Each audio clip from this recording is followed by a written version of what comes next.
Hi guys, in this video today I'm going to introduce Psycho-Cybernetics, one of the best books I've ever read. I wish I read this when I was 18. There's so many amazing concepts in this book. So I'm going to introduce the chapters, which you can see here, and some of the three main concepts and what I learned from the book and how I'm using it, how it's powerful, some examples. So let me start with the story. The story is a plastic surgeon who has many people who come to him and they want to change how they look. They want to change their appearance. For example, they may have a nose that they think is too big, or they want to make it more attractive. They want to remove a scar, they want to change something about themselves. And he found the common thread with people who came to him, that they wanted to change something. Some people, when they came to him, they changed their appearance and then they became a different kind of person afterwards. They became more confident, more social, or it made them happier, made them more relieved, but or kind of removed a scar or removed something. But some people came to him and they changed their face, but they didn't change their personality. It didn't fix the problem of what they were trying to fix, because it didn't really change the problem. And from that, he realized that there's something else hidden behind all of this, and that's the self-image.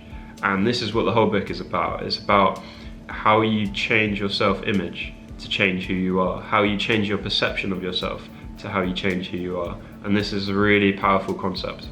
And how do you think about yourself? Like, what do you think about yourself? And there's also a really good book, which is by Patrick Bet-David, and he talks about, he has a personal identity audit, and he asks these questions, what does the world think of you, and what do you think of yourself? And there's also something that I learned in when you're looking to try and get a goal, and trying to achieve a goal, what is the goal you're trying to achieve, and then what do you need to become, or how do you need to be in order to achieve that goal? So yeah, what he said is the image of yourself is based on your past experiences.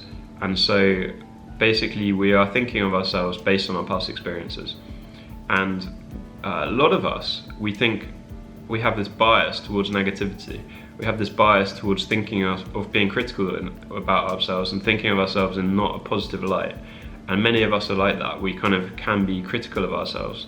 And the whole book is about basically trying to recognize that we can be overly critical of ourselves and to think more about the positive things that we have achieved in the past. And the other way is to think about trying to consciously shape your self-image and to consciously make it better and to make it who you want to be and to design it. And it's really, really powerful in how he talks about it. So another concept that he talks about is about visualization, and how sometimes, like, what you imagine in yourself and what you think about yourself, like sometimes your brain cannot really tell the difference between what is real and what is imagination. So you can imagine something that you want to achieve, or you can imagine who you want to be, and it can actually shape who you are, and you can actually guide yourself and change who you are. So I can tell you a story about that. So I met with a CEO in China, well, a really successful CEO, and he would always mention that when he has a business meeting, or he wants to visualize his day and how he wants his day to be, he will always think about, he will kind of visualize, like, this is what I want to happen. What do I want to happen in any situation? Then he will kind of visualize the path, visualize the outcome. And successful sports people do that as well. Another powerful thing that I got from the book is this idea of a safe space, and something that is like having some kind of relaxation and some kind of way to relax in your mind, and a way of kind of escaping from the stresses and just kind of being more peaceful, and how that can help you to make you better. Let me read you some powerful quotes from the book.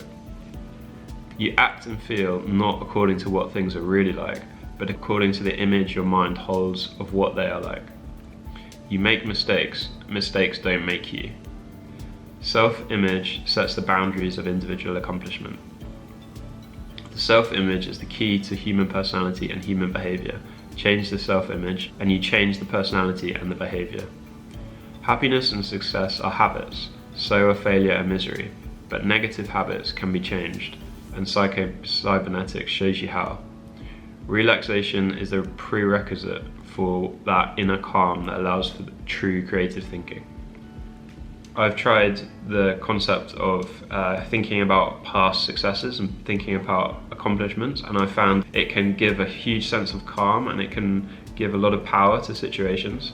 And so some of the things that I think about in my previous successes is, for example, like remembering when I gave a speech to 8,000 people in China in Chinese, and learning for that speech, preparing for it, and then giving the speech, and then that whole experience, remembering that, I find that feels really powerful. Like I really have this, it makes me feel great. Some of the speeches that I gave and communicating to big groups of people, I find very empowering and inspiring. It makes me feel great. And for example, some of the projects that I've done before, or we've done as part of teams, makes me feel amazing what we've achieved before, such as like one thing, for example, when I went to university, we created this this calendar in the first month of university. We just made this calendar, we raised a load of money for charity, and it was just like really exciting energy to create this product and sell it to loads of university students. And yeah, creating events for people in China, for investors and traders, trying to share some experiences about trying to create these classes and these groups for investing and trading for people in China. So these are some of the things that I think about that. And yeah, also recently going to the gym, getting more in shape, seeing a six-pack develop, these kind of things. It's really positive, trying to bring these positive memories. I think everyone has their own things that makes them feel great, and these kind of positive memories really can be empowering to think about, because we definitely, as humans, we have a bias towards negativity, towards thinking about problems, towards like whatever, if you're thinking about the news and things like that. And so yeah, some of the main concepts in the book is about visualizing, well, obviously self-image, which I've mentioned, so visualizing, and something else I read, which is something that I picked up, is about preparing for tomorrow today. So for example, before going to bed, and I learned this from Sam Ovens as well, he mentioned this, before you go to bed or after you finish a day's work, prepare what do you want to do for the next day, prepare what you want to achieve for the next day and write it out. And it's quite powerful because when you're sleeping, when you're just relaxing, your mind is kind of subconsciously working on this without you realizing it. It's kind of made just thinking about how these things can be solved. So the next day it's actually much easier. Your brain has already been chewing on it without you thinking about it, and then when you come to do it, it's much easier the next day. And I've tried this for a few days and it's very, very powerful. I've been subconsciously thinking about it, and sometimes even the day before I've already done it. So I found this really powerful. Visualizing as preparation is very powerful, because if you can't think about what you want to happen, if you can't imagine a successful scenario, it's pretty unlikely that you're not going to get a successful scenario, right? If you can't even imagine it. So you can start with any situation just imagining like what pathway could be successful, and then what pathway, and then you can try, after you can imagine it, then you can more easily make it come to be, and you can see what it can look like. And sports people do that all the time, especially in golf, when they're looking to, for example, they see the ball going in the hole, and then it makes it much more likely to happen. He also has this idea about when you're setting goals, our brains are actually designed to be like a guided missile. So when we have a goal, we're going to be adjusting our course, or we're going to be kind of thinking, we are goal oriented. So, and he calls this the automatic success mechanism. And so this is how when you are thinking, or when you're like going towards a goal, you're going to get distracted. You're going to have a very, not usually a straight path. So you just have this goal in mind, and then you can just navigate the challenges towards it. When you encounter a roadblock, you have this goal of how you can get through it. I think it's kind of obvious, but how he writes about it and how it all ties together with the self-image is just really powerful. And he mentions about mental rehearsal, how you can thinking about it kind of constantly, but not like all the time, but just sometimes thinking about it is powerful. And also how he gave some examples of how people used to win chess matches or they would win sports matches by playing the game in their mind and imagining the game, the steps of how to play a sports game. And that's really powerful as well, because you can also, it's so powerful if you can just imagine in your mind playing a game and then actually get better at it without actually playing it. He seems to suggest that you can, which is so powerful. And the whole thing basically mentions about positive self-talk and how we have a bias towards negativity, so we have to counteract it by injecting positivity into ourselves and being more positive. And so trying to program ourselves to be more positive, and then that will feed into our subconscious, and it makes everything more positive, and it makes the world more positive back, because when you smile at the world smiles back. And I've already mentioned about goal setting, and so I think this is very powerful. And he also mentions about feedback mechanisms, and this is kind of ties together with goal setting and the automatic success mechanism about when you're talking to someone, or when you're giving a speech to an audience, for example, you can see their you can see their expressions. When you give a speech to an audience, you can feel the audience, how they're kind of responding to you. You can sense it. You can sense some people are losing attention, some people who have more attention for certain points. And so when you're giving a speech to an audience, you can feel that, you can read it, and you can understand how it's working. And this is very powerful.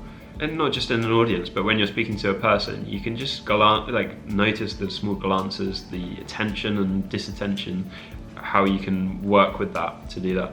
So these are some of my thoughts on this book, which I think is really powerful, and I really wish I read it when I was younger, because it's so powerful.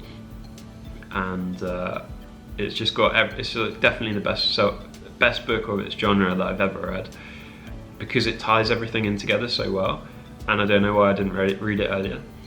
And if you like this book, then you will definitely like these two other books. One of them is called Reality Transurfing, and I also made another video about it, which you can check out.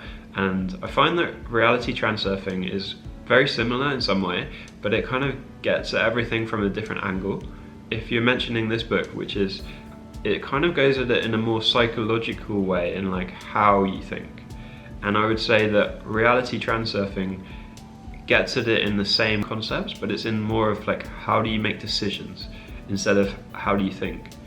So I would say that they are really powerful, because you can look at topics in many different dimensions, right? You can look at it in many ways. For example, in business, right? You can think of a business in the way of accounting, or you can think of it in the way of creating a great product. You can think of it in the frame or the glasses of satisfying customers, but it's important to think about it in multiple dimensions. I think it's really powerful. So this is how you think psychologically, and it's like how you think, and the other one is like how you make decisions. And so you need this is definitely read Transurfing Reality Transurfing. The other great book that I would recommend that you can read is Your Next 5 Moves by Patrick Bet-David, and this is a really good book that looks at it in similar ways, and maybe from different angles, maybe more from this person's personal experience, I would say, and the things that he's learned. And so it just can help to give these concepts into a well-rounded way. So have you read this book? What do you think of it? Let me know in the comments. Appreciate it. And yeah, really appreciate all your comments, and let me know how this has impacted you. What do you think of this book? And wish you the best. Cheers.